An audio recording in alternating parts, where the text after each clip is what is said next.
Hi guys, back again for another blog. Haven't done a lot in the last couple of days, been pretty busy, but what we've done is we've picked up another spare cross member, so we'll use that to work out how we're going to get the engine to drop down a bit on the front.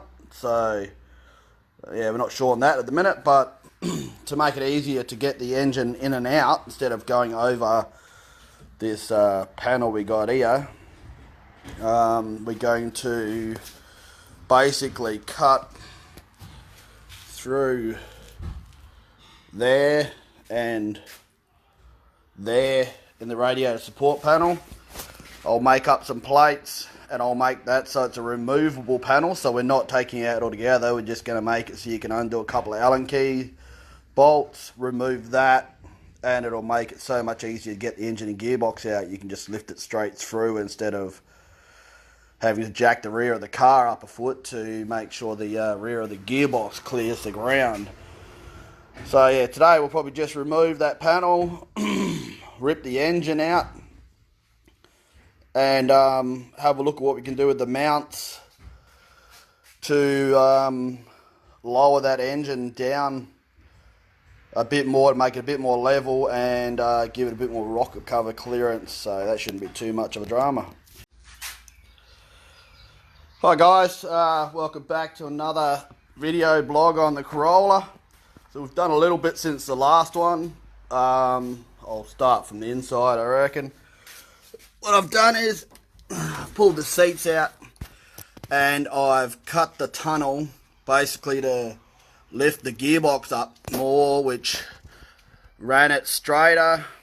I could probably lower it down a wee bit once I get it done. I've got a bit of fine trimming to do, and then I'll replate and do that, so that's the easy bit.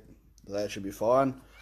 That will do tomorrow. The gearbox mount, the engine, so we finally got it low enough to where I can get the rocker cover on and off. I'll just do it gentle so that I don't deep, nice and easy. We got a lot more clearance on the rear, as you can see from the last one we did. Basically what I did, and I still got to fix, is I bolted the engine mounts up. Now, to get it low enough so that it was a lot clearer on the bonnet, clearing the bonnet from the cam gear and the rock cover, as well as getting the rock cover on, I stuffed around with the mounts I had, trying to make them fit just straight in, but they weren't sitting where I wanted to. I wanted them to sit lower, basically to give the bonnet clearance and the rock cover as well, so we can get that on and off for tuning purposes. But yeah, basically what I did was I mounted the right hand side, or the passenger side, the hot side. That's sitting on the same mounts as it was before. I got a couple more bolts to put in, but it's basically just dummied it in. And the driver's side, what I had to do, it's only tacked in there. I still got to take it off and re-weld it all up once the gearbox mount's sorted. But I ended up cutting a section out of each side, dropping it down, re-tacking it, and repositioning the bolts so they were up about 20 mil higher than the original ones, which dropped it down even more, hence why I had to chop it down to basically get the engine sitting a lot squarer, so it's sitting a lot better than it was. The only drama that I could find, which we're going to have a look at once we get the gearbox mount, is on top of the steering rack there's a lobe. I'll show you on my spare rack. Basically that, where are we? Yeah, that bit there, it's sitting on that at the moment. The sump, which is not real good, but what I'm going to do is I'm going to mount the gearbox up.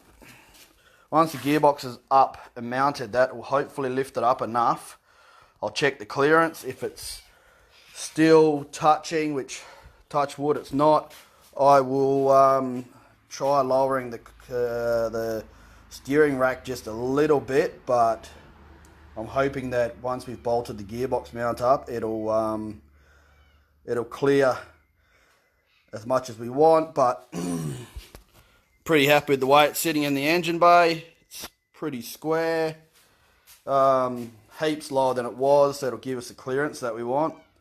So once she's the gearbox mount is basically tacked up, because I wasn't real happy with the way that it sat underneath the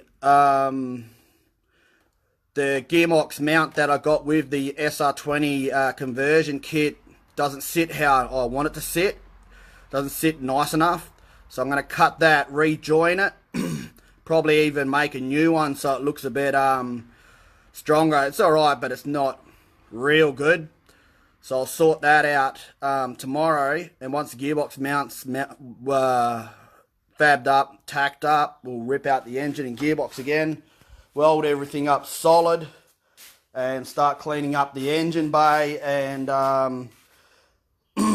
getting everything fitting in there, like the inlet manifold, which is a fair bit bigger than the standard one, which could be hitting on the brake booster, but we'll work that out. That's all good.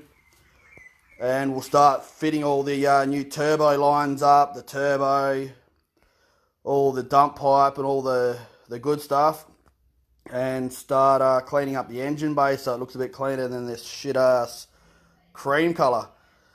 So hopefully it should all go well, and yeah, we'll catch you tomorrow when hopefully we'll have that engine mount finished as well as the gearbox mount. So yeah, hang around and we'll catch you tomorrow night. Thanks for watching.